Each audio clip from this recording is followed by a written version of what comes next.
hardworking. A people and a nation who have achieved and defied all odds, working to keep their economy growing, their country thriving, from investments made in innovative opportunities and exports demanded globally. We have a vision, now within our grasp, where Jamaica becomes the place of choice to live, work, raise families, and do business. We will not let go of this vision. We will grow. We will overcome these challenging times and look to the future with hope and positivity. These are special times. The world as we know it has changed, but home will always be in our hearts. And in Jamaica, you can always find a home. Think you know Jamaica? Look again. You will be surprised. On election day, all electors must wear a mask and have their hands sanitized. Electors must observe 6 feet physical distancing and remove your mask when instructed by the presiding officer so you may be identified. You will be issued a ballot along with a pencil and directed to the voting booth. Hand your ballot to the presiding officer and place your pencil in the box for used pencils. Sanitize your hand before dipping your finger in the electoral ink. This is a message from the Electoral Commission of Jamaica.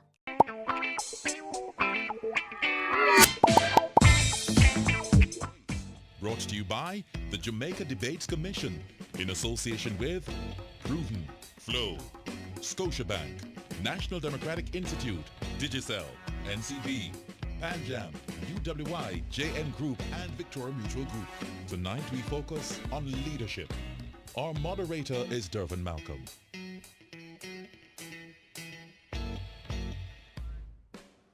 Good evening. Welcome to the final in a series of 3 political debates live from the studios of CPTC, organized by the Jamaica Debates Commission, a partnership of the Jamaica Chamber of Commerce and Media Association Jamaica. The debates are intended to assist in identifying, clarifying, and understanding the issues being presented in this general election campaign. This evening, we're pleased to welcome viewers from 18 stations around the Caribbean, New York, New Jersey, and Connecticut. We also have people watching via Zoom. This evening's debate focuses on leadership. And now, joining us on the debate stage, the President of the People's National Party, PNP, Dr. Peter Phillips. And the leader of the Jamaica Labour Party, JLP, Mr. Andrew Holness. Members of the panel of questioners are from the RGR Gleaner Communications Group, Dion Jackson Miller. And from Sportsmax Scene TV, President of the Press Association of Jamaica, George Davis. Taking and presenting questions from the public is our social media editor, Marjorie Gordon of Nationwide News Network. And I'm your moderator, Dervan Malcolm. The guidelines for tonight's debate have been previously agreed and are posted on the Debate Commission's website at jamaicadebatescommission.org. The guidelines include questions being no longer than 30 seconds, each debater having a maximum of 90 seconds to answer the question, each debater being allowed a maximum of 45 seconds to rebut the answer given by the other debater. The moderator having the latitude to raise follow-up questions for clarification only. Questioners being allowed a follow-up question to their primary question, and on only 2 occasions during the entire debate will they have to ask those follow-up questions. Now, follow-up questions will be permitted at the discretion of the moderator. Where a follow-up question is asked, the debater shall have 30 seconds to provide the answer. Where a follow-up question is asked, it shall not interrupt the sequence of questions posed to the respective debaters. The questions posed in tonight's debate are created solely by the panel of journalists and are not influenced by the Jamaica Debates Commission in any way. Based on a coin toss, Dr. Peter Phillips of the PNP will deliver his opening statement first, while at the end of the debate, Mr. Andrew Holness of the JLP will present his closing statement last. And now, the 2-minute opening statement from Dr. Peter Phillips of the PNP. Good evening, ladies and gentlemen, fellow Jamaicans here at home and overseas. On September 3rd, the Jamaican people have an important choice to make. We can either continue with economic stagnation, or we can approach with major crime and murder statistics, with a deepening digital divide, or we can choose a different future. We can choose a future of opportunity, of better education for all our people, a future of relief from the COVID pressures, and we can proceed in a way that offers opportunity to all our people. If we are to choose that future, we need to do it together. And when we act together, we can build a very different set of opportunities for our people. So on September 3rd, I am urging you all to vote for the People's National Party. Thank you, Dr. Phillips. And now, the 2-minute opening statement from Mr. Andrew Holness of the JLP. Thank you, Dervan. Good evening, Jamaicans at home and in the diaspora. Before I begin, allow me to say happy birthday to my mom. Love you, Mom. Stay safe. It is a distinct pleasure for me to serve as your Prime Minister. I have never taken for granted the trust and the confidence you have invested in me. I will never forget Mas Tom, an elderly gentleman leaving the polling station on election day and waving his ink-stained hands at me, saying, "Andrew, do the right thing." Today, I am very proud to report to this country that we have been doing the right thing by Jamaica. We have been building roads and bridges like no other government has. We have been increasing access to water. In our 4.5 years, 22,000 Jamaicans have had the chance not to rent, but to own their own homes. We have created over 100,000 jobs. Poverty is at its lowest in 10 years. We have increased the school feeding program from 3 days to 5 days. We have made massive investments in security to equip our security forces and increase their presence in your community. But the greatest achievement, I believe, is that in 3 of our 5 budgets, we have either have had no new taxes, or we have given back taxes that Dr. Peter Papa Tax Phillips had placed on you. On our 5 budgets, when you take them cumulatively, we have net given back taxes. That has never happened in the history of Jamaica. We have been good stewards of your affairs. Thank you, Mr. Holness. Our first question tonight comes from Dion Jackson Miller from the RGR Gleaner Communications Group, and it will be directed to Dr. Phillips. Dr. Phillips, in a statement on July 23rd, you spoke of states of emergency as involving, quote, prolonged wholesale infringement of the rights of Jamaicans, end quote. Now, you did vote to end an SOE back in December 2018, but every other time you voted with the government to extend them. How does Jamaica trust you with leadership when your own voting record on a matter of fundamental rights accords with the popular choice rather than the principle that you yourself say you espouse? There are 2 principles that were at stake. One is the obvious need to have a response to the problem of mounting crime. The government refused to provide any other alternative.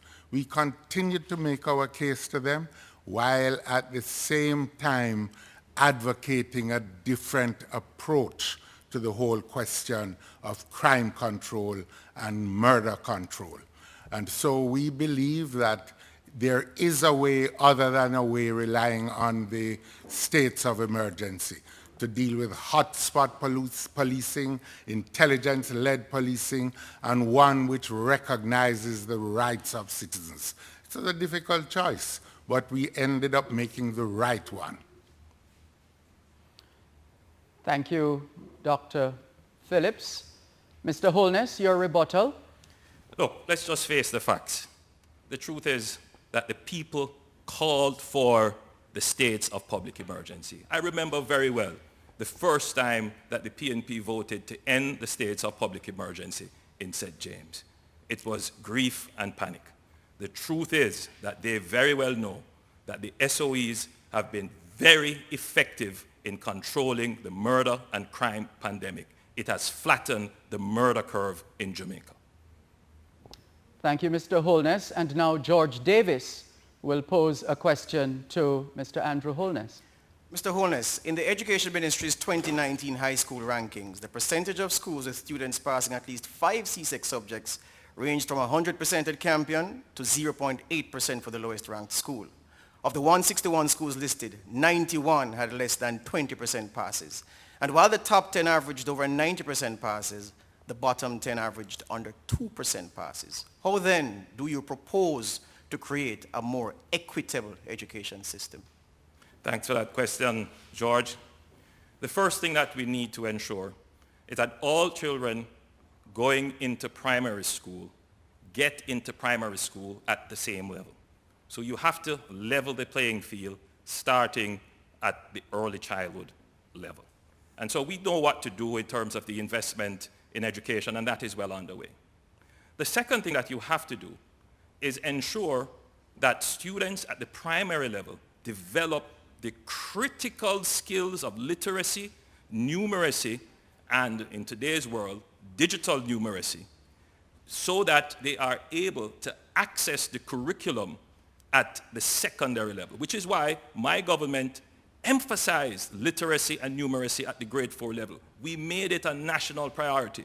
We moved the literacy rate at grade 4 from 50%, which we took it, to in the region of between 85 and 90%. Since then, things have floundered, but the government of the Jamaica Labour Party is now putting in place a commission to review our entire education system to ensure that our children get equal access to good education at all levels of the education system, to enable them to not just regurgitate, but to enable them to think critically and be creative and productive citizens. Dr. Peter Phillips, your rebuttal. What is clear is that after 4.5 years, the government has still failed to do the simplest thing, which is to utilize up-to-date modern technologies in the school system. The tablets in schools have not been delivered. There is still too many schools who do not have access to internet services. Overall, the government has failed to meet the challenge to deliver better educational opportunity in the schools. And I think they must be held to account for that. Now, after 4.5 years, they are beginning to look at a commission to deal with education. Not good enough. Thank you, Dr. Phillips. Marjorie Gordon of Nationwide News Network has been working the social media beat, and she has a question right now. Thanks, Dervan. Now, on social media, Omar Yard wants to know, if you become the next Prime Minister, will you have fixed election dates and term limits? And that question is to you, Dr. Phillips. The country needs to explore this question of fixed election dates. We are prepared to move down that track and develop the legislation. I would point out that this was a commitment that the current government gave before this current term. Nothing has been done in that regard, as they have failed to act also on the question of impeachment or the provision of job descriptions for ministers.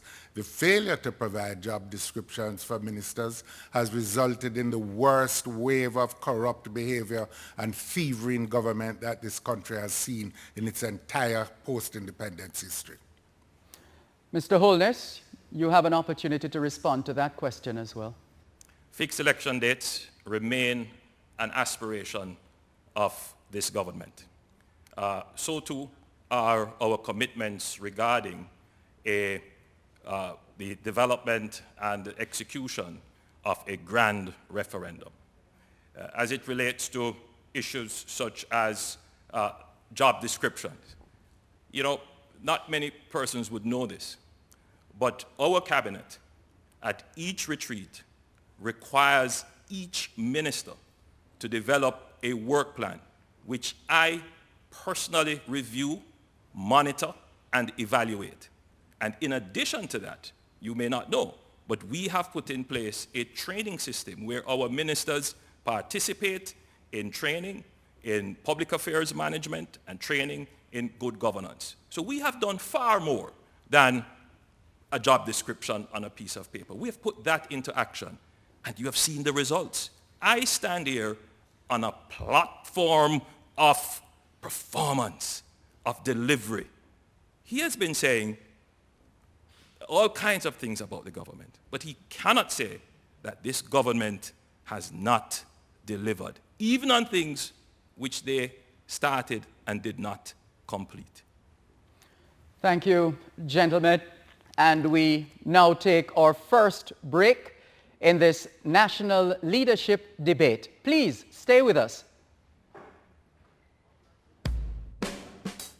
The general election debates are presented by the Jamaica Debates Commission in association with Proven, Flow, Scotiabank, National Democratic Institute, Digicel, NCB, PanJam, UWI, JN Group, and Victoria Mutual Group. Watch, listen, decide, vote.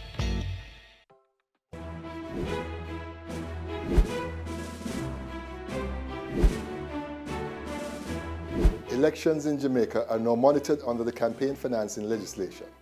Therefore, I implore all candidates, political parties and contributors to adhere to the requirements. Candidates in an election may spend up to $15 million and registered political parties up to $630 million. Candidates, political parties and contributors who fail to disclose are guilty of an offense and liable to charges and/or a term of imprisonment. The transparency and effectiveness of our democratic process requires you to be informed and involved. A message from the Electoral Commission of Jamaica. The point of wearing a mask is to prevent the spread of air droplets from persons who may or may not be infected. When wearing a mask, please ensure that the mask goes above the nose and below the chin. This might be a bit uncomfortable, but it's for your own safety. The position of the mask is very important. It should not be worn on your forehead, under your chin, or on your neck. Please do not remove the mask when speaking. This actually causes more droplets to be released into the atmosphere. Trust me, if you have on a mask, we will still hear you. When you're removing a mask, try not to touch the front of the mask. If you do, remember to wash your hands or use hand sanitizer. Please throw away the mask appropriately. Remember, partial protection is better than no protection.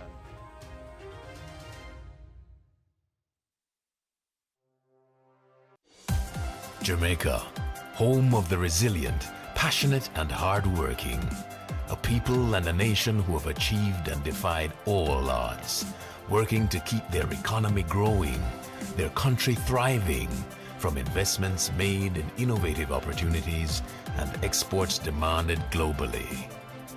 We have a vision, now within our grasp, where Jamaica becomes the place of choice to live, work, raise families, and do business. We will not let go of this vision. We will grow. We will overcome these challenging times and look to the future with hope and positivity. These are special times. The world as we know it has changed, but home will always be in our hearts. And in Jamaica, you can always find a home. Think you know Jamaica? Look again. You will be surprised. Wagwan people, Duttyberry here. Now, if you have not been living under a pop-down welcome home mat, then you would know that it is election season. Now, you see, some people, them like them seasoning like the color of thyme, and others like it the color of turmeric. To each his own. But the important thing is that you actively participate in the process. Get to know your MPs and know the shreps on the policies, and then you just do and put the X where you see fit on election day. But you see, whichever season that you prefer, you just have to make sure that your voice counts.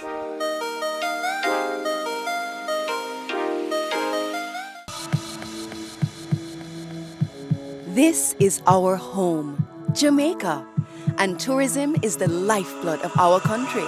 Let's all feel good again. Whether with family or friends, we want you to enjoy your staycation. We have to ensure that they are comfortable, they feel well protected. New standards are in place to ensure your safety. We are here to serve you better, so you can have the best experience. Come out and rediscover Jamaica. We are ready. We are ready. We are ready. Rediscover Jamaica. Heartbeat of the world. Hello? Hello? Hello? Yeah, you. Hold on, and a pandemic winner. You're now wearing a mask, you're now washing your hand, and you now keep the required 6 feet distancing from other people. And what could that really cause you? You need to stop it. That no mask, no wash, and no distance something there, nah keep. You know what keep? COVID-19. Yeah, it not gone nowhere. COVID-19, they are same way. So here what you are going to do for all of we. Wear your mask, wash or sanitize your hands pan a regular, and yeah, keep your distance, please. And thanks. What can a little germs do?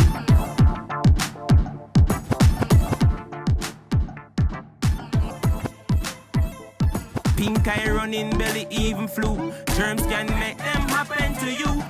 Put germs on our manners with these. Cover your mouth when you cough and sneeze. Always wash your hand with water and soap. Keep dirty hands from your eyes. Scotiabank, National Democratic Institute, Digicel, NCB, PanJam, UWI, JN Group, and Victoria Mutual Group. Watch, listen, decide, vote.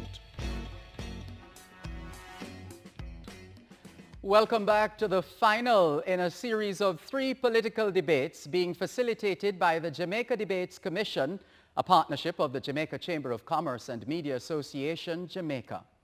If you're just joining us, thank you so much for tuning in. We'll begin this segment with Dion Jackson Miller of the RGR Gleaner Communications Group directing her question to Mr. Andrew Holness of the Jamaica Labour Party. Mr. Holness, on August 9, the Ministry of Health announced another COVID death and 20 new cases. August 10, 8 new cases. August 11, 16 new cases. That's the day you announced the election. You ignored calls not to campaign. We saw photos of you campaigning in Trelawney and Mandeville and Eastern St. Andrew with crowds around your vehicle, and it wasn't until we saw the numbers spiking alarmingly that you finally suspended campaigning. Mr. Holness, do you deserve to be Prime Minister again, given that at such a critical time for the country, you chose to prioritize politics over public health? We would never do anything to place the lives of the Jamaican people at risk. The pandemic will only end when there is a safe and widely distributed vaccine. This may be between 1.5 years to 2 years, according to some experts. This would be well outside of the constitutional limits to call an election. Jamaica is still considered to be one of the countries that has managed the pandemic extremely well. And in fact, we have one of the lowest mortality rates worldwide per capita. Let me take this opportunity to offer my deepest condolences to the families of those who have lost someone to this terrible disease. We should note, however, that the definition of a pandemic is that there will be spikes. Indeed, even the countries that have sought to have strict lockdowns for a very long time, for example, New Zealand, they have had a spike. Jamaica is not the only country to have decided to go ahead with an election. And there's very good reason why governments do this. The truth is that what we have learned for the last 4 or 5 months in managing the pandemic is that we must go on with our society. We must go on with our economy. We must go on with going back to school. We must go on with going to the market. We must move ahead with our society. Thank you very much, Mr. Holness. Dr. Phillips, your rebuttal. I think the most disturbing thing about the recent handling of the spike in cases is the disregard that has been given to the scientific advice of the medical personnel. In the period of the Emancipendence celebrations, the recommendation was made that there should be a tightening of the arrangements, the curfew arrangements and the other arrangements. That was ignored. The consequence has been devastating on the people of Jamaica. Yes, there will be a pandemic, but there's no need to ignore proper advice. There's no need to ignore common sense, and there is every need to protect the people of the country. Thank you very much, Dr. Phillips. Dion Jackson-Miller has a follow-up question for Mr. Andrew Holness. Not talking about calling the election, Mr. Holness, don't you think that campaigning in the way you did facilitated the spread of the virus? Absolutely not. Indeed, what I did as Prime Minister, I acquired over 500,000 masks, and I personally distributed over 80,000 masks. Wherever I went, I made sure to play a public service announcement giving directions to persons how they should operate and how they should behave. Listen, Dion, the truth is, even points being made regarding disregarding the scientific advice. We are now in the phase of the pandemic where the society has to learn to live with the disease. Thank you. The government has put in place all the measures necessary to ensure that it is safe for the people of Jamaica to campaign and safe to vote and safe to go out and work and do business. George Davis, your question to Dr. Peter Phillips. Dr. Phillips, a few months ago, the nation prayed as you took time off to deal with cancer. As you continue your treatment and recovery, how should Jamaicans reconcile the status of your health when considering whether to vote PNP so you can be Prime Minister for the next 5 years? Well, the first point I would make is that my treatment is over. I am cancer-free, and I thank God for that opportunity. At the present time, I think we have to recognize that what I am called upon to do is to operate with the best of my ability, to give of myself, as I have done at every stage in my public service career. I come here with clean hands. In an earlier phase, I had the opportunity as a very young man to coordinate the construction of 10,000 houses in Portmore. I had opportunities subsequently to establish the JUTC, to establish the route taxi system. I have subsequently had opportunity as a more mature person to rescue Jamaica's economy from the chaos in which it was left by the then JLP administration in the period 2007 to 2011. Now, I am prepared to give service again as long as the Almighty permits it and my health enables it. And as of now, my health is in perfect condition. Thank you, Dr. Phillips. Your rebuttal, Mr. Holness. Well, I'm happy to hear that the leader of the opposition is cancer-free. The truth is as well, you know, my hands are clean. I have worked hard. I have presided over the construction of 22,000 housing solutions and more. You know, I've had the opportunity to be Minister of Education, to to really make profound and fundamental changes in education.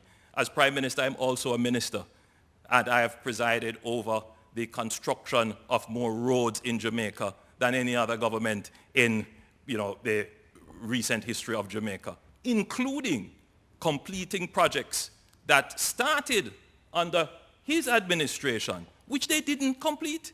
Thank you. So I can't see why he would want now to come and make a case. Marjorie Gordon is on the social media beat, and she has another question. Thanks, Durvan. On Twitter, they're asking, if you form the next government, what concrete steps will you take to protect the watershed areas, especially since drought conditions are exacerbated every year? Mr. Holness. Thank you for that question. We are the party that have taken the greatest steps to protect our environment, including our watershed. And the one that I want to point out is what we have done in protecting the biggest watershed in Jamaica, which is the cockpit country. We are the political party that took this matter by the scruff of the neck and made it possible. We got it done. For decades that dithered under previous administrations. We got it done. And we will continue working with our international partners. I personally have taken a lead role in climate change matters, and we have been receiving great support from our international partners through climate change funds and other funds to protect our watersheds and to create a government that is responsive and resilient as it relates to the environment and natural disasters. Thank you, Mr. Holness. You also get an opportunity to respond to that social media question, Dr. Phillips. I think Jamaica owes a debt of gratitude to former Prime Minister Portia Simpson Miller for having established for the first time ever a ministry with responsibility for climate change. This is one of the big challenges of our present period, and we ought not to become confused. We must be definitive about not permitting mining in the cockpit country, for example. We need to act decisively to protect the other areas of watershed and to ensure climate resilience along our coastlines, our waterways, our rivers.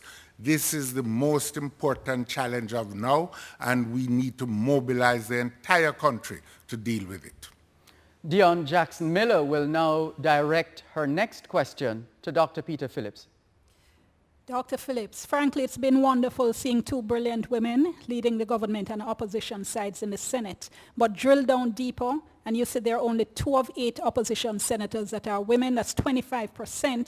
4 of 13 government senators that are women. That's 30%. Politicians talk a good game on gender equality, but here, when it's completely within their control, they don't deliver. Win or lose, Dr. Phillips, would you commit to nominate a slate of at least 50% women to the Senate? We have said that we believe that there needs to be at least 50% representation, both in the House of Representatives and in the Senate. But I think we also need to understand that there are many factors that impede women's participation. The support for child care, for example, in the House and Senate, and generally is one such factor. The fact that women carry a greater share of household work is also another factor. So actually getting the right level of representation is going to take more than just a commitment. We're going to have to deal with all of these other factors that really impede women's full participation. We are committed to dealing with those factors in the People's National Party. Your rebuttal, Mr. Holness. I think it's a simple thing that you can do, which is to ensure that in your recruitment at least, you have more women. We have done that in the Jamaica Labour Party. We have been deliberate in going out and seeking to recruit women. And now we have more female candidates representing the party than ever before. Thank you, Mr. Holness. Dion Jackson Miller has a follow-up question for Dr. Phillips. Yes, Dr. Phillips. respectfully just asking for a yes or no. We have an entire country of wonderful, capable, professional women. You would only need to find 4 if you're in opposition, or 6 or 7 if you're in government. Would you commit to a slate of at least 50% that you nominate entirely within your control, sir? I thought I said so. It is a yes. Thank you, Dr. Phillips. George Davis, your question now for Mr. Andrew Holness. Mr. Holness, given the different ways in which you've dealt with ministers embroiled in scandal, Royal Reed sacked, Dr. Wheatley resigned, Darrell Vaz at OPM, J.C. Hutchinson at OPM, could you tell Jamaica the things a minister has to be involved in to be summarily removed from cabinet? The discretion to remove a minister from cabinet is entirely in the hands of the Prime Minister.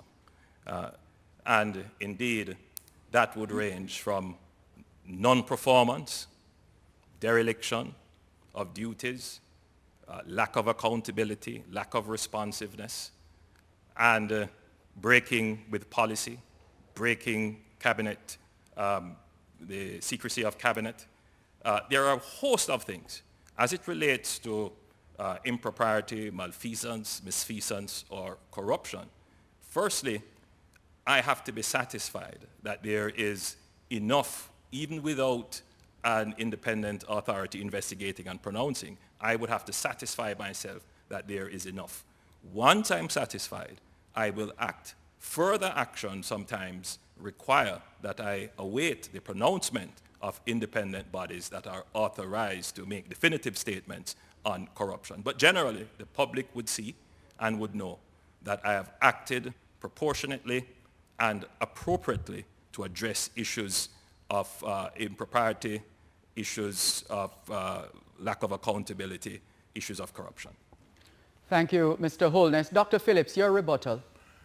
For 8 months after the issue of Petrojam came up, the Prime Minister failed to act until Mr. Wheatley removed himself from the cabinet by resignation.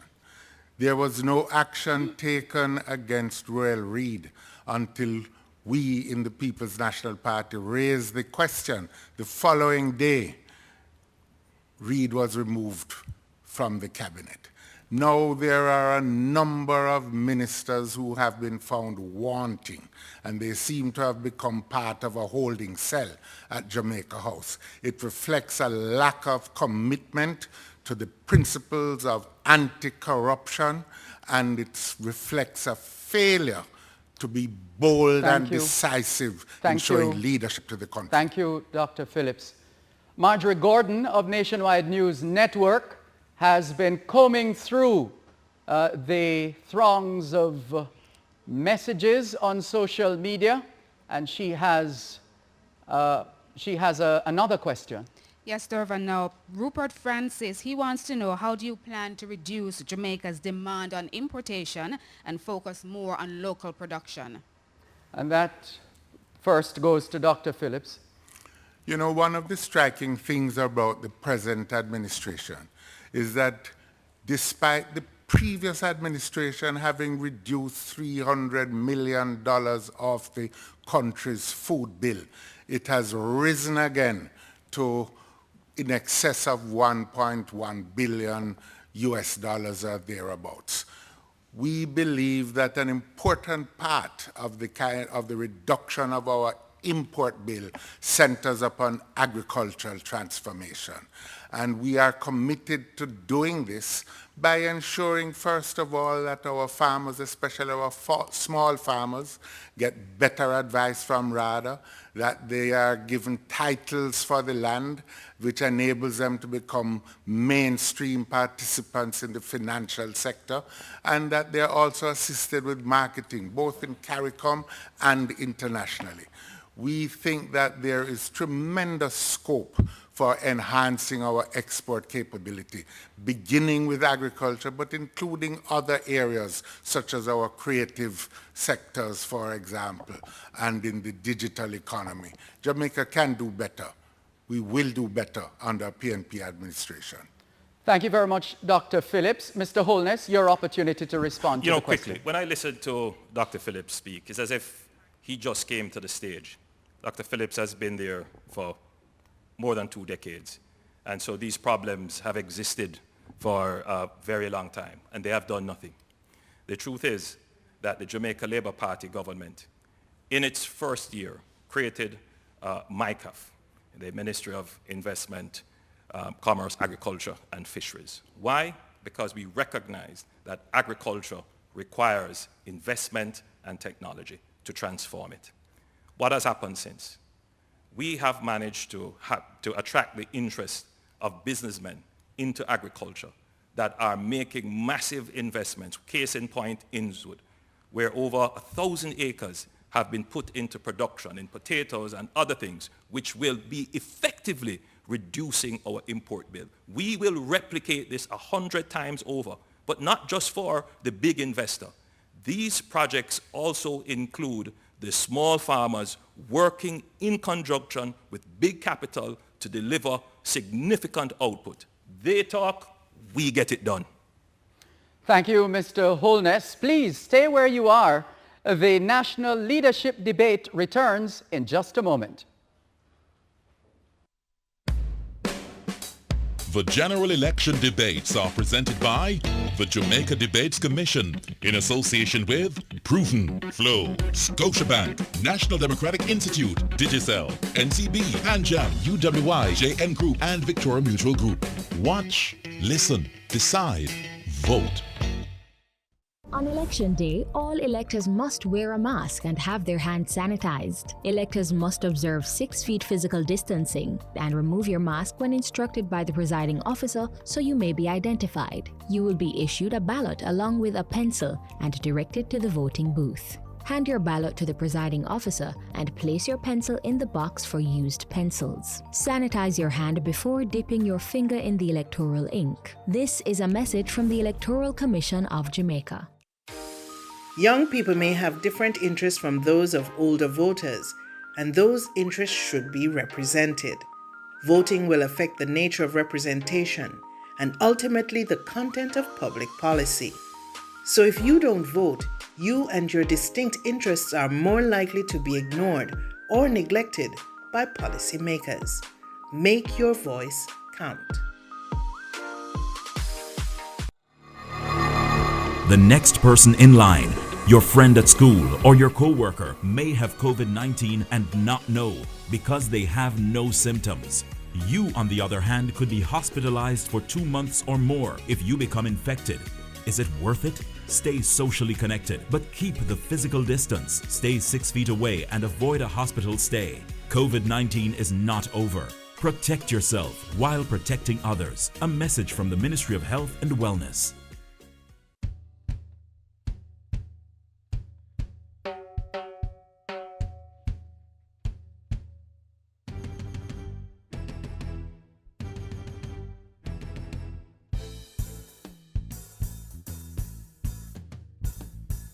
Take it down.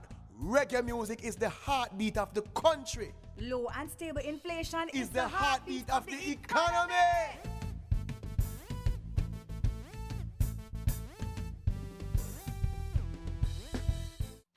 Beneficiaries. The PATH payment cycle begins on August 24, and post offices and payment agencies will deliver payments based on last names up to September 11. Check the Friday Star to find out when and where you should collect. If you miss your date, you can collect on September 14 or 15. Take a government ID and don't forget your mask. For more information, call PATH at 876-922-8007 or visit the Ministry's website and Facebook page. PATH, advancing your family, developing Jamaica. A message from the Ministry of Labour and Social Security. This is what you've been waiting for. A chance to change your point of view and take the break you deserve at Jamaica's resorts and attractions. When you can open your door to the seaside instead of just outside. Where you can change your mask and take a plunge. Sunshine smiling warm up inside your heart. Feeling of pure love. Oh, Jamaican heartbeat. heartbeat, dancing to the beat, up inside your heart, heartbeat of the world, oh Jamaican heartbeat. Contact your travel agent today to book your staycation. RediscoverJamaica.com. Young people who are involved in the electoral process affirm their support for democracy, as well as acquire a stake in the system and an appreciation that they too can affect politics and policy. Indeed, political integration of youth may promote public order and democratic stability as long as young people are given a real voice. Their vote is seen as meaningful and influential, and the system is responsive to their input. Make your voice count.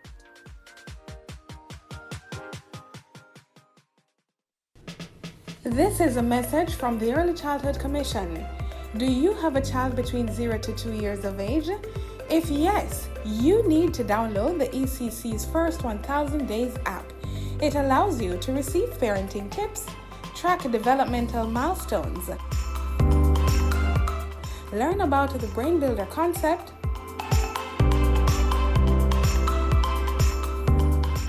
receive relevant articles and research, plus interactive content. The First 1000 Days app, now available for download on the Google Play Store and the Apple App Store. Reduce your risk of viral illnesses like the flu and coronavirus. Wash your hands frequently with soap and water. Cover your nose and mouth when coughing with a tissue and dispose of it. Avoid close contact with anyone with the cold or flu-like symptoms. If you think you've been exposed to COVID-19, stay home. Self-isolate immediately and call 888-1-LOVE. That's 888-663-5683. A message from the Ministry of Health and Wellness.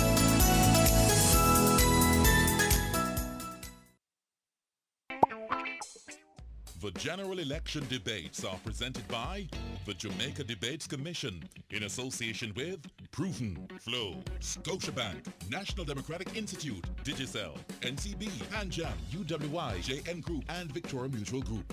Watch, listen, decide, vote.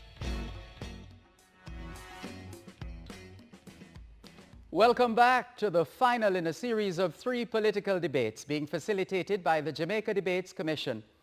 If you're just joining us, we're glad to have you. In this segment, Dion Jackson Miller of the RGR Gleaner Communications Group will direct her next question to Mr. Andrew Holness. Mr. Holness, you asked senators to sign undated resignation letters. The court ruled that unconstitutional. You pushed through NIDS despite concerns by civil society. The court ruled it unconstitutional. You initially ignored objections to your appointment of a temporary Chief Justice, causing nearly 100 judges to sign an unprecedented protest statement. Given these attitudes and actions, how can Jamaicans trust you to implement policy and law in accordance with our supreme law, the Constitution? I think once the courts have ruled on a matter, there is no question about my respect and compliance for the rules of the court.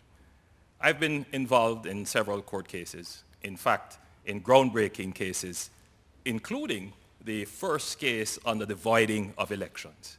The facts are that many of these issues were not clarified in law, and these cases have clarified them in law. And I respect our courts and follow their rules with great respect and consistency. Thank you, Mr. Holness. Your rebuttal, Dr. Phillips? The sad truth is that in all of this, particularly in the NIDS matter and in the matter of the appointment of the Chief Justice, it could have been avoided. We pleaded in the Parliament at every stage with the government and the Prime Minister to say simply, why don't you put this to a joint select committee so that it can be discussed in the way that Parliament was intended to discuss far-reaching and controversial legislation.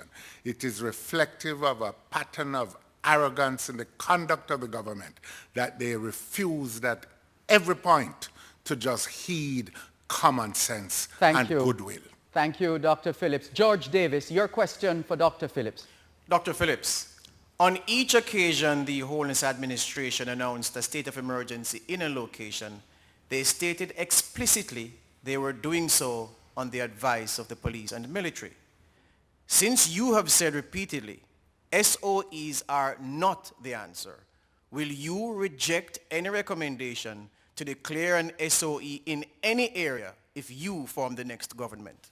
We can never say that you will never have an SOE anywhere, but I think it needs to be made very plain that the security forces are subject to civilian direction, and therefore it is going to be the judgment of the administration as to whether constitutional rights are to be infringed upon and what circumstances would require this.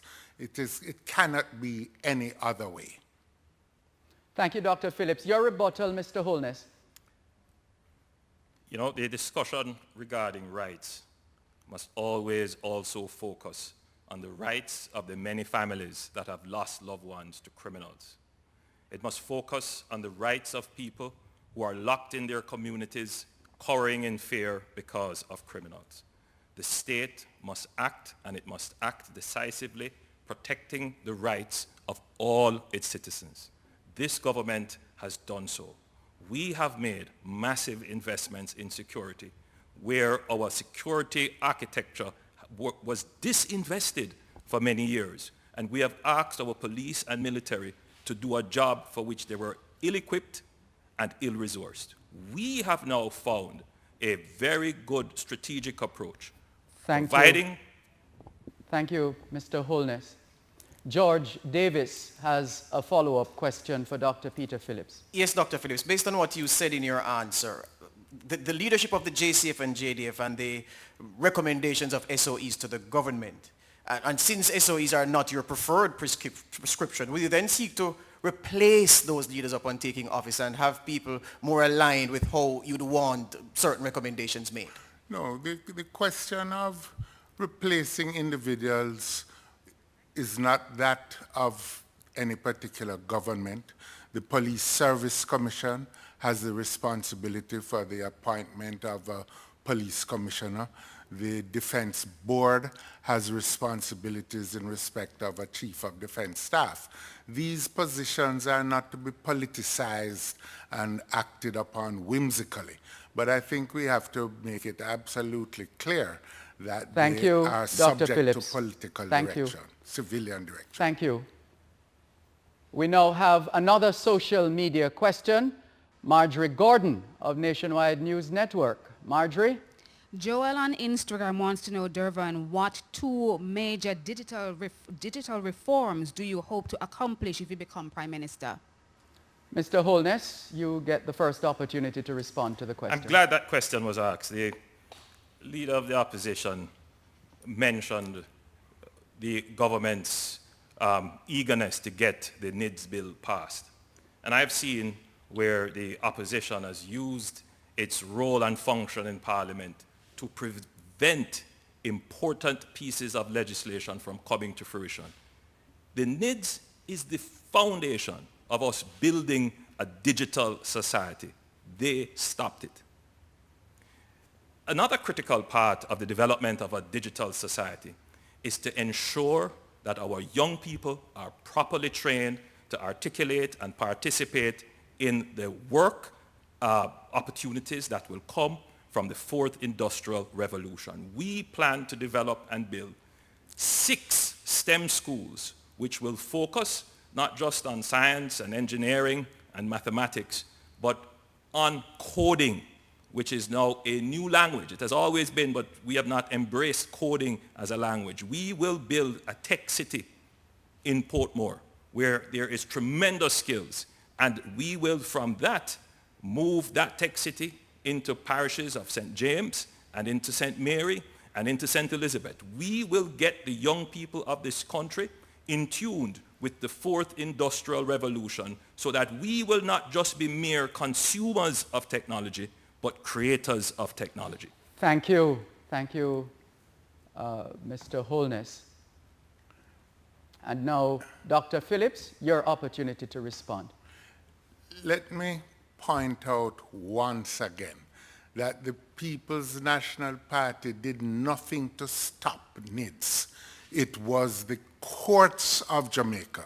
The Prime Minister's approach to this matter reflects an arrogance and disregard of the role of the courts, which is quite frankly unbecoming of anyone. Now let me say this. Simply put, there are many things that we should do. We should be digitizing all our school records. We should be digitizing all our hospital records in the country. We should be digitizing all our public records, our titles office and all of these other things. That can be done, and it can be done quickly, and it is something we are committed to. It will enhance the efficiency of the overall administration of the country. Thank you, Dr. Phillips. And Dion Jackson Miller also has a question for you. Dr. Phillips, Port Antonio, February 19, 2016. You were then finance minister and you called the GLP's 1.5 tax plan a, quote, desperate attempt of people who want power, end quote. Now, you're the one in opposition with a manifesto full of promises. Given that many people left the finance debate still confused about this, can you explain for us in very specific language how the PNP would fund its giveaways in a post-COVID economy? I think it is very clear, and we make no apology for the fact that in the face of the COVID pandemic and the economic impact it is having, a devastating impact on the lives of so many families, so many people in the informal economy, it is absolutely important that the government of the country throws a lifeline to these people. And so we have no apology at all about, in fact, putting a people agenda at the center. It is also the case, as has been recognized by the entire Parliament, that in the face of the economic fallout from the pandemic, we are going to have to loosen some of the fiscal rules. It is the loosening of the fiscal rules and the introduction of some degree of deficit financing that will enable a lot of this to be done, as well as the reprioritizing of some expenditure. When we give support to big business operations, everybody thinks it is reasonable. We think that the ordinary Jamaican people need to get support to survive COVID-19. Thank you, Dr. Phillips. Your rebuttal, Mr. Holness. You know, Durvan, Master Tom called me before I came to debate, and he said he was reading Peter Papatax Phillips' manifesto. And in that manifesto, he was caught by the promise of $48,000 per year per household. And he said, let me check that. And that worked out to about 200 billion Jamaican dollars. Master Tom said to me, tell Papatax Phillips that me may poor, but me no fool. Thank you. $200 million. Thank you, Mr. Holness. Not true. George Davis of Sportsmax Scene TV has another question for Mr. Holness. Mr. Holness, in your 2016 manifesto, you sketched a 10-point plan for effective crime management and security to, in your words, make Jamaica a safer, more peaceful and more prosperous society.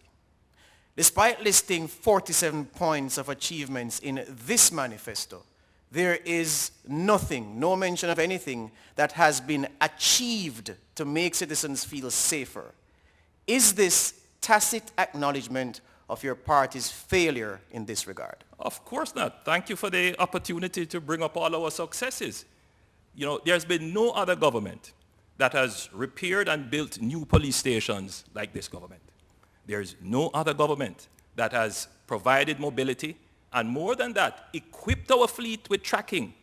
There has been no other government that has equipped the JDF with the capabilities to manage our domain, not just our land domain, but our exclusive economic zone at sea, which is very important for creating the blue economy.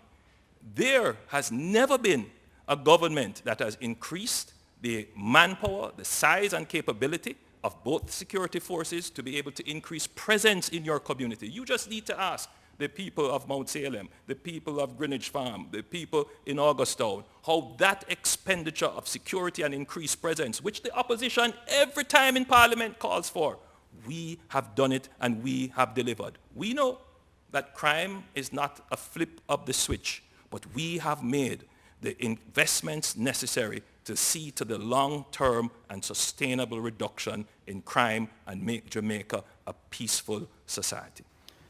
Thank you very much, Mr. Holness. Your rebuttal, Dr. Phillips? I think we need to recognize quite fundamentally that the murder rate is higher over the 4.5 years of the current JLP administration than it has been in the previous 4.5 years of the People's National Party administration. The strategy that they have been pursuing has not worked. And beyond that, they failed to try to grapple with the need to build a national consensus around this matter. We begin with mobilizing the people to accomplish great things, and crime control is one. Thank you, Dr. Phillips. Marjorie Gordon has been sifting through the teeming and rising numbers of responses on social media. What question do you have for us right now, Marjorie Gordon? Well, Damarni on Facebook, he wants to know, what are your plans to reduce brain drain or retain skilled and qualified Jamaicans in the country? Dr. Phillips, you get the first opportunity to respond. I think, the critical issue is where we started, control crime. One of the things that makes our young people and others want to leave is this overwhelming sense of insecurity that they have. The other issue is to be able to provide access to the basic necessities of life, like housing, like better jobs, higher paying jobs, which is why we are fundamentally committed to building a new economic structure that moves beyond the traditional structures. Agricultural transformation is one area that we have pointed to. The rise of the creative economy, music, fashion, design, drama, leisure industries are another important element in this. Digitizing our country and reducing the digital division that will enable a much more productive economy overall is yet a third area in which we want to be very active in this regard. All told, we will prevent the brain drain when people have an opportunity to fulfill their hopes, dreams, and aspirations right here in the country of their birth. It's now your opportunity to respond to the same question. Mr. Well, Holmes. let's talk about how we get that done. Our manifesto made a solemn and firm commitment that we will reserve 10,000 houses for young people under the age of 35 at 0% interest rates and full mortgage to achieve. This is a very serious commitment to the youth of Jamaica. Housing is a very important investment that people should make at the start of their lives. I also want to say that our young people are looking for jobs of the future. We're qualified, we're qualifying many Jamaicans for the traditional jobs, but we must also seek to provide the new jobs in artificial intelligence, in animation, in knowledge services, and we will do that with the creation of our tech park. We have seen signs of growth in the BPO industry. The BPO industry is still operating at pretty much a primary level, but we intend to partner with all the stakeholders to increase the value of the services that they're doing so that there are diversified opportunities there for our young people, not to have to run overseas, but to come here, stay here and work. Thank you, Mr. Holness. It's time to take another break in this national leadership debate. Please stay with us. The general election debates are presented by the Jamaica Debates Commission in association with Proven, Flow, Scotiabank, National Democratic Institute, Digicel, NCB, PanJam, UWI, JN Group, and Victoria Mutual Group. Watch, listen, decide, vote.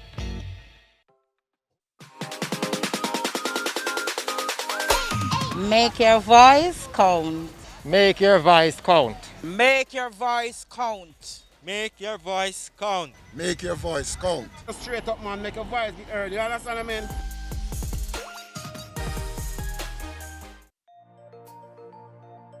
Find out where you are to vote by calling the EOJ or checking the EOJ website. Remember to bring your voter ID card. Current voter ID cards are valid until December 2020. Remember, you may still vote without your ID card, but the process will be longer. Listen to the instructions of the presiding officer. Mark your ballot behind the voting booth and return your ballot to the presiding officer folded. Once the counterfoil is removed, your ballot cannot be traced back to you. Dip your finger in the ink and watch as your ballot is deposited into the ballot box. Your vote is your voice. Make it count.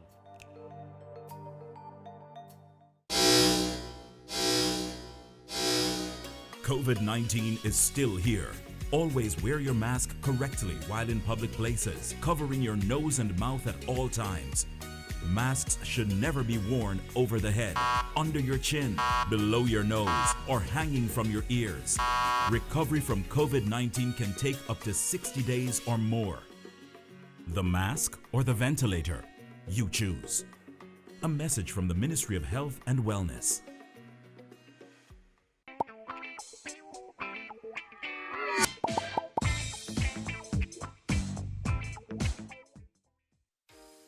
Young people may have different interests from those of older voters, and those interests should be represented.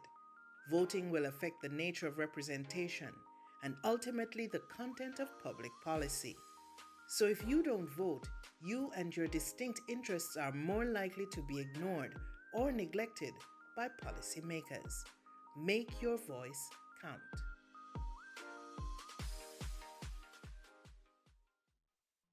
Beneficiaries. The PATH payment cycle begins on August 24 and Paymaster will deliver to beneficiaries who normally collect at the largest post offices. Check the Friday Star to find out where you should collect. If your post office is on the list, you must collect at Paymaster on the date set for your name. You will not need a control number, but you must take a government ID with you. For more information, call PATH at 876-922-8007 or check the Ministry's website and Facebook page. PATH, advancing your family, developing Jamaica. A message from the Ministry of Labour and Social Security.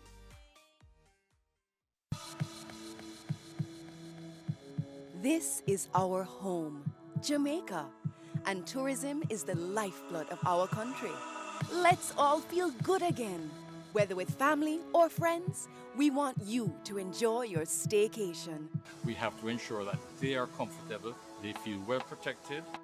New standards are in place to ensure your safety. We are here to serve you better, so you can have the best experience.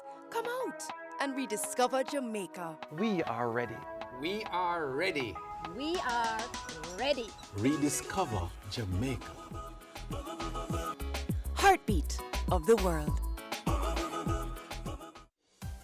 Jamaica, home of the resilient, passionate and hard-working. A people and a nation who have achieved and defied all odds, working to keep their economy growing, their country thriving, from investments made in innovative opportunities and exports demanded globally.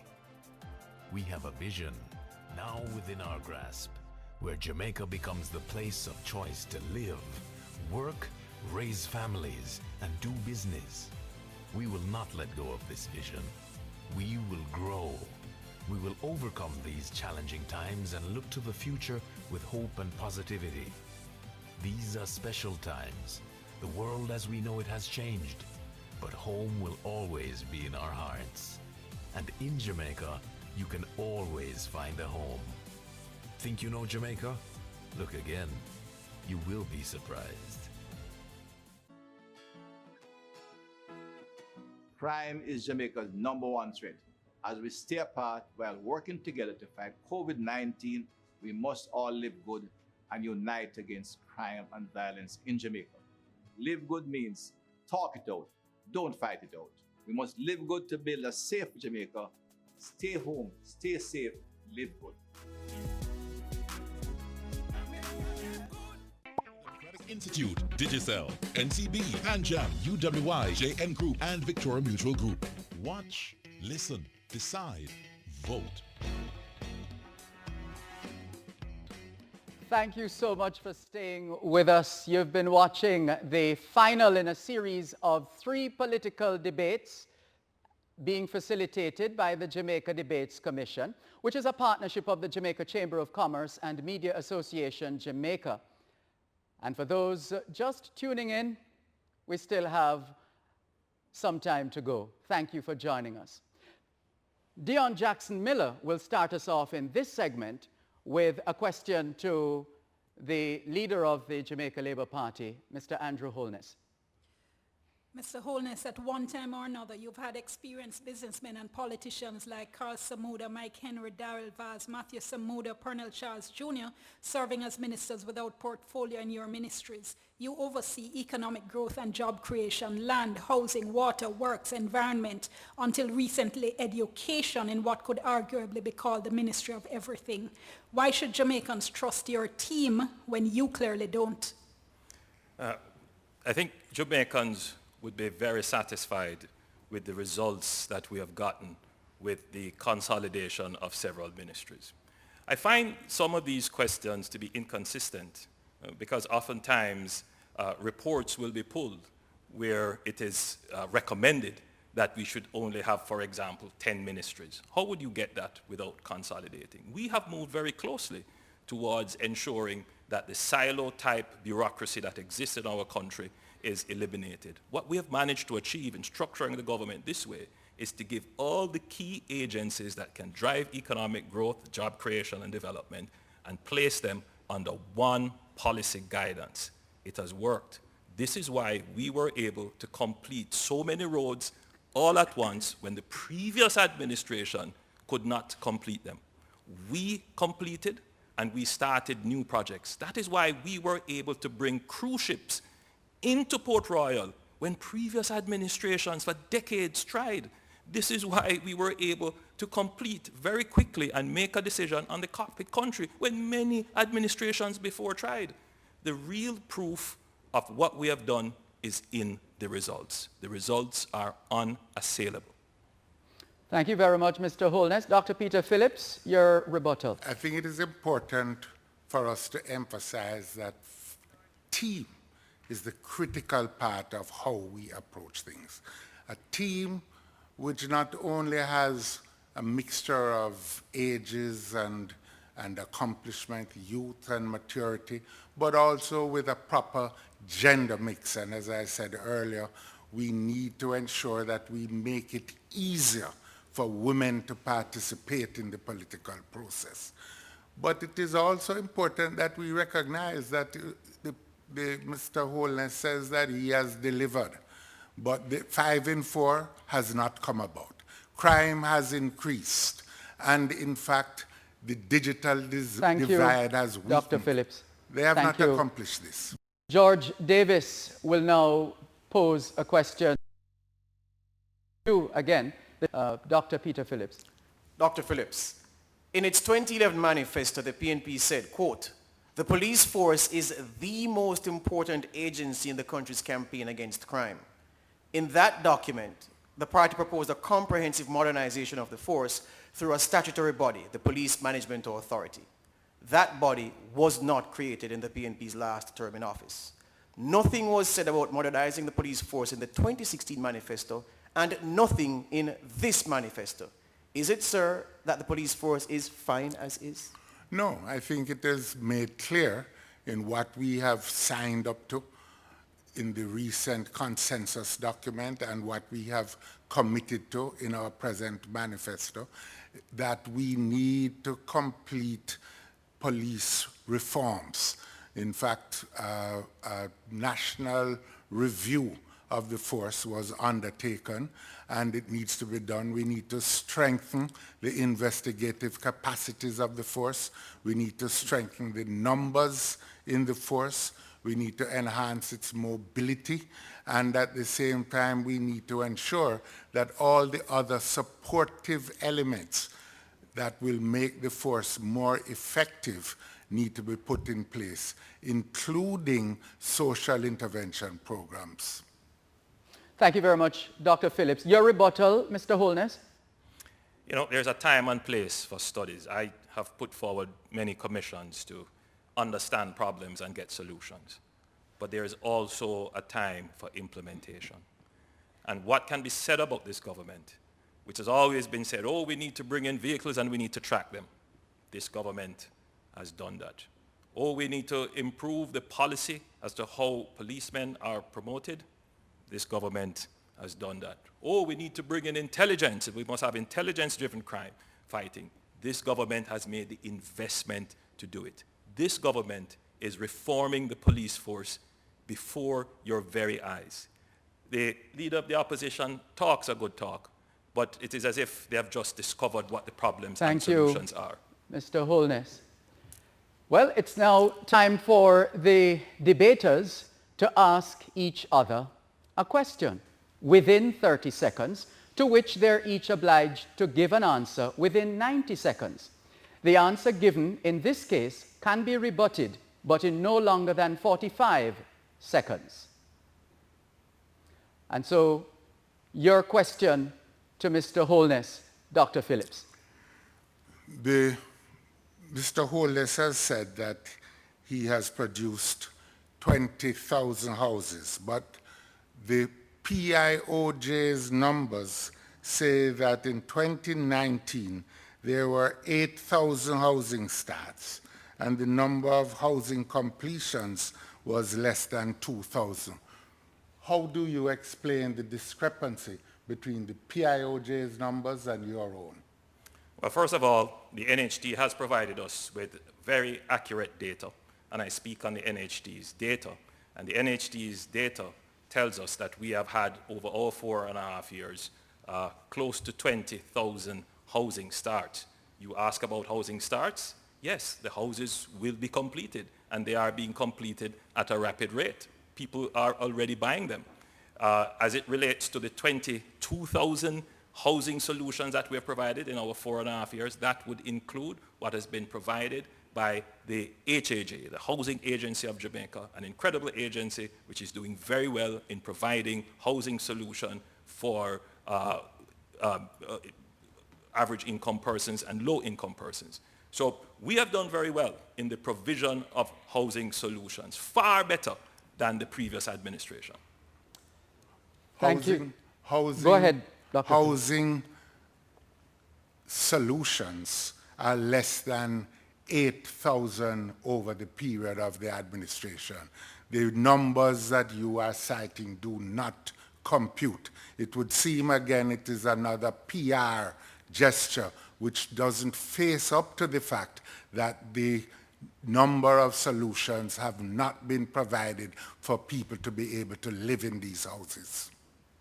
Thank you, Dr. Phillips. Now, Mr. Holness, your opportunity to ask Dr. Phillips a question. Dr. Phillips, you have claimed to be a great advocate for fiscal discipline. You have pointed to the sacrifice that the Jamaican people have made to pass IMF tests and achieve fiscal stability. How could you approve, how could you create, how could you disseminate a manifesto that, were it to be implemented, it would unravel and destroy the very thing that you claimed you sacrificed for, this fiscal responsibility and fiscal discipline? Is it that you are so power hungry, so desperate, that you could not resist trying to trick the people of Jamaica? I think you've got your facts all wrong. The fact of the matter is that the program of the People's Agenda will involve about 1/3 of the discretionary expenditure that is available to any government. It means that we will be spending in the order of about $50 billion. That will be the priority focus in this area. We make no apology for providing relief for the population that is being negatively affected by COVID-19. It will not destroy the fiscal foundations of the country, and it is absolutely incorrect for you to suggest that premise. Mr. Holness. Dr. Phillips, in Parliament, when the Minister of Finance came to announce that because of the maintenance of good fiscal discipline, we were able to put forward a CARE program, very thing you are talking about, and have implemented 440,000 Jamaicans got a CARE grant. You objected to that because you took the view that it would result in a compromise of the fiscal rules. How could you come here now and put forward a manifesto in 2020 that would destroy what we have worked for the last decade? It is unreasonable, and I am personally hurt because you have destroyed your credibility. Thank you. There is absolutely nothing that occurred in the Parliament where the PNP or myself repudiated that. Dr. Phillips, that's it. Okay. It's time for us to have the closing statements. And based on the earlier coin toss, Dr. Peter Phillips of the People's National Party will go first. 58 years after independence, Jamaica can do better. In fact, if you look at what has occurred over the past 4.5 years, we have not been equal to the task of meeting the challenges of the 21st century. Our crime numbers, our murder numbers in particular, are up. We have failed to achieve 5 in 4. Economic growth stagnates. We have a deepened digital divide. We believe that the opportunity exists now for us to be able to make a marked improvement in the access to services that are available to the Jamaican people, to provide better housing, to provide for a new economy, to provide for a safe and secure environment for all our people to live in. In order to do this, we need to mobilize all the resources and energies of our people. That is the approach of the People's National Party. And so, building this future, building this new Jamaica of your dreams and hopes and aspirations is within our grasp. And therefore, I urge you all, on September 3rd, vote for the People's National Party. Put your X beside the head. Thank you, Dr. Phillips. Mr. Holness, your closing statement. Thank you, Dervan. This election is about giving the people of Jamaica the assurance that we will come through this pandemic safe with our lives and livelihood intact. This election is about leadership. This election is about strength and stamina. This election is about who is best able to unify the country. This election is about a vision for a better and more prosperous future. This election comes down to who has gotten things done and who will be able to get things done. The people of Jamaica, for the first time in a long time has a government that can campaign on achievements. You have a government that can campaign on performance and a government that offers a very credible manifesto. On Election Day, September 3rd, I urge you to consider your options carefully. Careful consideration will reveal that the credible and right choice is the Jamaica Labour Party. I thank you, and I look forward to your support. God bless Jamaica. Thank you, Mr. Holness. And that concludes the debate between the President of the People's National Party, Dr. Peter Phillips, and the leader of the Jamaica Labour Party, Mr. Andrew Holness. Given the increase in the number of cases of COVID-19, the Jamaica Debates Commission invites each party leader to send a message to their supporters and to Jamaica about the importance of observing the COVID-19 protocols.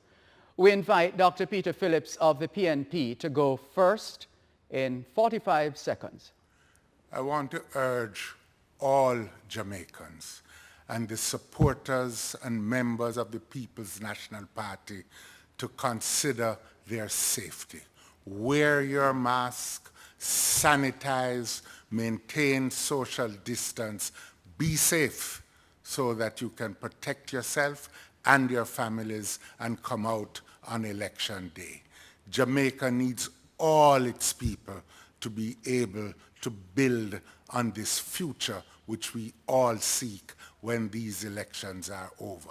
Remember, stay safe and protect yourself, maintain social distancing, and sanitize. Thank you, Dr. Phillips. We invite Andrew Holness of the JLP to go ahead and deliver his message. We encourage all Jamaicans to come out and vote. But first, we encourage you to be conscientious that we are in a pandemic. So when you come to the polling station, develop the situational awareness that you need to social distance. Now is the time, more than ever, when we need to stand in line 6 feet apart.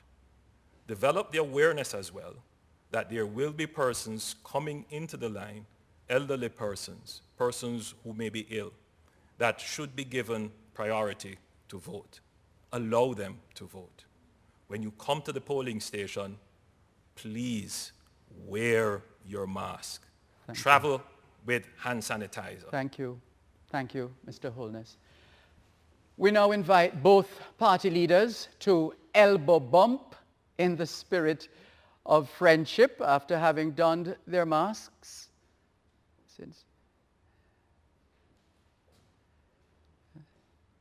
All a part of the new normal.